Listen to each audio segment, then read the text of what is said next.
গায়ের কাটার লোম দাঁড়িয়ে যাচ্ছে একদম একদম। একদম। জয় মা, আমার মা, সবার মা। আমার মা সবার মা।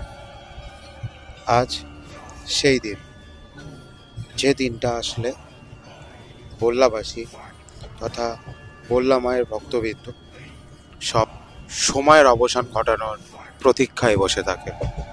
আজ সেই দিন, সেই দিনের সেই মুহূর্ত, যে মুহূর্তে দাঁড়িয়ে প্রত্যেকটি দর্শনার্থী, প্রত্যেকটি মানুষের এটাই মনে হয়, আর কতক্ষণ অপেক্ষা করব। হ্যাঁ, ঠিকই শুনছো, আজ সেই দিন। আজকের রাত পেরোলেই মায়ের পুজোর সব কাজকর্ম শুরু।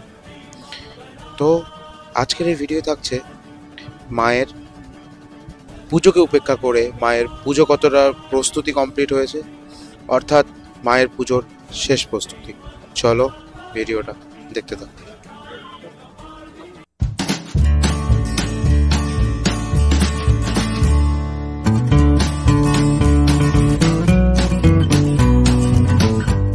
তো আর একদিন রাত পেরোলে মায়ের পুজো, তো লাস্ট শেষ প্রস্তুতি। ভিডিওতে কিন্তু থাকছে আরো অনেক কিছু। এই ভিডিওটাতে তোমরা দেখতে পাবে ঠাকুরের পুজো কতটা কমপ্লিট হয়েছে, মেলা কতটা কমপ্লিট হয়েছে। তো চলো, শেষ অপেক্ষার অবসানে আমরা চলে আসবো আমাদের সেই বিখ্যাত পুরোহিত মশাই, আমাদের অরূপ কাকু। আমরা যাকে অরূপ কাকু বলে ডাকি, অরূপ চক্রবর্তী, মানে ভোলা কাকু বলে অনেকে মানে পরিচিত। তো চলো তার মুখ থেকে শুনে নিব যে শেষ পর্যায়ে তার মনের মধ্যে যে সেই একটা দীর্ঘ 1 বছরের একটা খুশি, একটা আবেগ, যে কবে সেই মায়ের পুজো করব, সেই বিশেষ দিন, তো তার মধ্যে কি চলছে সেগুলো তোমাদের মাঝে তুলে ধরবো। চলো, মা আমার সামনে রয়েছে এই সেই আমাদের অরূপ কাকু। তো তুমি কিছু বলো। আর একটা দিন চলে আসলো, গায়ের কাটার লোম দাঁড়িয়ে যাচ্ছে একদম একদম। একদম। জয় মা, আমার মা, সবার মা। 1 বছর পরে মায়ের পুজোর মেন পুজোর দিন আসে, এটা তো খুবই আনন্দের, মানে বলার সেটা ভাষা থাকে না, মানে কত আনন্দের। কিন্তু তার মধ্যেও আর একটা দিন আছে, এত বড় জাগ্রত মা, সেই মায়ের পূজার প্রস্তুতি, সেই মায়ের পুজোর জন্য এক ফোঁটা ত্রুটি না থাকে, তারও একটা বিশাল টেনশন এই সময় মাথার মধ্যে চলে, যে এই জায়গাটা মনে হয় কম থাকলো, এই জায়গাটা আরো বেশি করতে হবে, এই জায়গাটা মনে হয় ভুল হচ্ছে। এটা হচ্ছে প্রচন্ড পরিমাণে মাথার মধ্যে থাকে, তার মধ্যে খুশি, এই দিকের টেনশন। আচ্ছা, আর কি বলবো, আর জয় মা, তবে মা সব করায় নেই। আচ্ছা, আর একটা দিন। হ্যাঁ। তো পুজোর সবকিছু মোটামুটি কমপ্লিট, মায়ের চক্ষুদানও কাল সকালে হয়ে যাবে। তো গহনা পরানো কখন হবে? 10টার পর থেকে মায়ের গহনা পরানো হবে। আচ্ছা আর ঘট ভরানো তো আগেও আচ্ছা। বলেছি আমি। আর এই মায়ের মেলার যে শেষ প্রস্তুতি, ওভারঅল মায়ের পুজোর যে শেষ প্রস্তুতি, এটা নিয়ে তোমার কোনো বক্তব্য আছে? যে মনে হচ্ছে মেলা লেগে গেছে, যা ভিড় দেখছি মনে হচ্ছে আজকেই মায়ের পুজো, তো সেটাতে তুমি কি বলবে?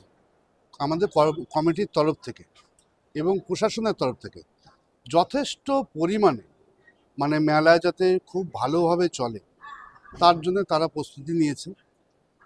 প্রচুর পরিমাণে আমাদের কমিটির থেকে ভলেন্টিয়ার্স থাকবে, পুলিশ প্রশাসনও প্রচণ্ড পরিমাণে থাকবে, যাতে কোনো অসুবিধা না হয়।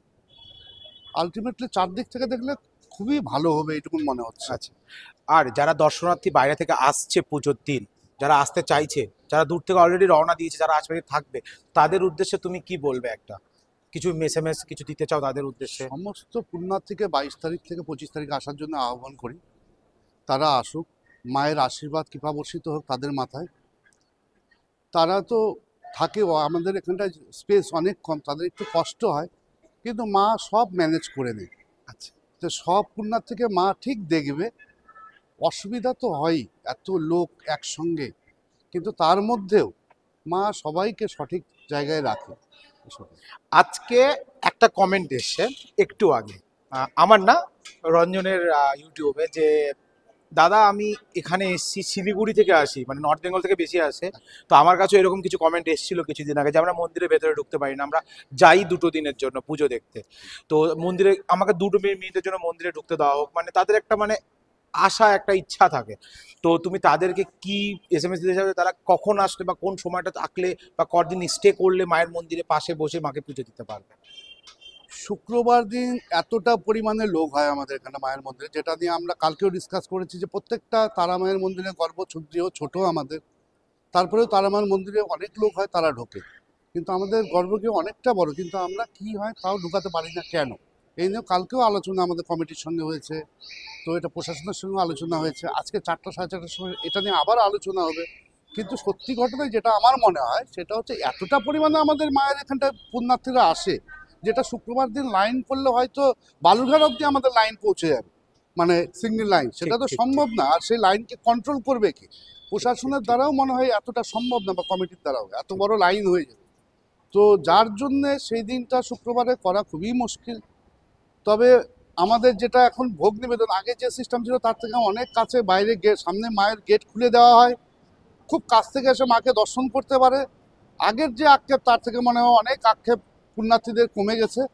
আর ঠিক কথা। এইটুকুন আরো বলবো আমি, মানে শুক্রবার তো মায়ের পুজো, শনিবার থেকে আমাদের লাইন দিয়ে, যারা লাইন দিয়ে ঢোকার ইচ্ছে, অনেকটা বড় লাইন পড়ে, তবে প্রত্যেককে লাইন দিয়ে ঢোকানো হবে, এটা আমাদের প্রশাসনকেও বলা হয়েছে।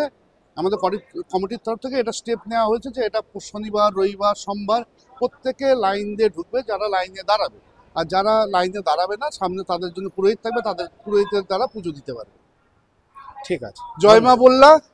আশা করি পুণ্যার্থীদের মা মনোবাসনা পূর্ণ করবে, কৃপা বর্ষিত হোক, সমস্ত পুণ্যার্থী আসুক, কষ্ট একটু হবেই, তার মধ্যেও মা সবাইকে দেখে নিবে। জয় মা। জয় মা।